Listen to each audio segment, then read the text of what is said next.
Hi hello welcome to Jessica's YouTube channel.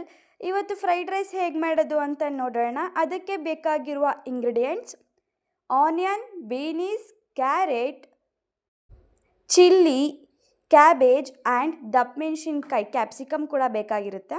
And ಇದ್ರ ಜೊತೆಗೆ ಶುಂಠಿ ಬೆಳ್ಳುಳ್ಳಿ ಪೇಸ್ಟು ಕೂಡ ಬೇಕು. ಈಗ ನಾನು ಒಂದು ಸ್ಟವ್ ಹಚ್ಚಿ ಅದ್ರ ಮೇಲೊಂದು ಬಾಣಲಿ ಇಡ್ತಿದ್ದೀನಿ. ಅದಕ್ಕೆ ನಾವು ಆ್ಯಸ್ ಯೂಶ್ವಲ್ ಫ್ರೈ ಮಾಡಬೇಕಂದ್ರೆ ಆಯಿಲ್ ಬೇಕೇ ಬೇಕು. ಇದು ನೀವು ಸ್ಕೂಲ್ಗೆ ಹೋಗೋ ಮಕ್ಳಿಗೆ ಮಾಡಿಕೊಡ್ಬೋದು, ಅಥವಾ ಸ್ಟೂಡೆಂಟೇ ಮಾಡ್ಕೊಂಡು ಹೋಗ್ತಿದ್ರೆ ಕಾಲೇಜ್ ಸ್ಟೂಡೆಂಟ್ಸು ಅವ್ರು ಪಿ ಜಿಯಲ್ಲಿ ಇತ್ತು ಅಂದರೆ ಕೂಡ ಅವ್ರು ಮಾಡ್ಕೊಂಡು ಹೋಗ್ಬೋದು. ಈಗ ನಾನು ಆಯಿಲ್ನ ಹಾಕಿ ಆನಿಯನ್ನ ಹಾಕಿದ್ದೀನಿ.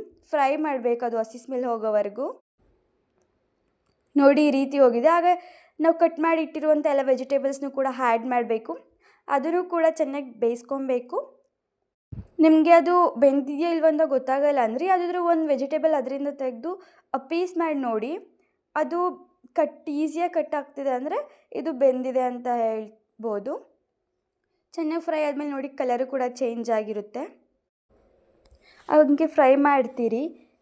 ತಳ ಹಿಡಿಯೋ ಚಾನ್ಸಸ್ ಏನಾದರೂ ಇತ್ತು ಅಂದರೆ ಫ್ರೈ ಮಾಡ್ತಾನೆ ಸ್ಲೋ ಫ್ಲೇಮಲ್ಲಿ ಕೊಟ್ಟು ಇದು ಮಾಡಿ. ಹಾಗೆ ಶುಂಠಿ ಬೆಳ್ಳುಳ್ಳಿ ಪೇಸ್ಟು ಕೂಡ ನಾನು ಆ್ಯಡ್ ಮಾಡಿದ್ದೀನಿ. ಅದು ಕೂಡ ಆ್ಯಸ್ ಯೂಶ್ವಲ್ ಹಸಿ ಸ್ಮೆಲ್ ಹೋಗೋವರೆಗೂ ನಾವು ಫ್ರೈ ಮಾಡಬೇಕು. ಹಾಗೆ ಇಲ್ಲಿ ನಾವು ಮೆಣಸಿನ್ಕಾಯಿ ಹಾಕಿರೋದ್ರಿಂದ ಅಚ್ಕಾರದ ಪುಡಿನ ನೋಡ್ಕೊಂಡು ಹಾಕಬೇಕು. ರುಚಿಗೆ ತಕ್ಕಷ್ಟು ಉಪ್ಪು. ಹಾಗೇನು ನಾವು ಮಿಕ್ಸ್ ಮಾಡಬೇಕು. ಎಲ್ಲ ಮಿಕ್ಸ್ ಮಾಡಿದಾಗ ಅದ್ರ ಕಲರ್ ನೋಡಿ ಎಷ್ಟು ಚೇಂಜ್ ಆಗಿದೆ ಅಂತ. ಹಾಗೆ ರೈಸ್ ಮನೇಲಿ ಇದ್ದರೆ ಅದನ್ನೇ ಹಾಕಿ, ಅಥವಾ ನೀವು ಫ್ರೆಶಾಗಿ ಮಾಡ್ಕೊಂಡು ಕೂಡ ಹಾಕ್ಬೋದು. ಈಗ ಅದನ್ನು ಕೂಡ ಮಿಕ್ಸ್ ಮಾಡಿದ್ದೀನಿ. ನೋಡಿ, ನಾವು ಯಾವುದೇ ರೀತಿ ಕೆಮಿಕಲ್ಸ್ನ ಯೂಸ್ ಮಾಡದೆ, ಫುಡ್ ಕಲರ್ಸ್ನ ಯೂಸ್ ಮಾಡದೆ ಮಾಡಿರುವಂಥ ಫ್ರೈಡ್ ರೈಸ್.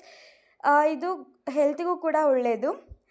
ಈಗ ಅದು ರೈಸ್ನ ಹಾಕಿ ಎಲ್ಲ ಮಿಕ್ಸ್ ಮಾಡಿ ನಾನು ಸ್ಟವ್ ಆಫ್ ಮಾಡಿದ್ದೀನಿ. ಇದೇ ಇವತ್ತಿನ fried rice without chemical. Thank you for watching. If you want more videos, please subscribe our channel and share.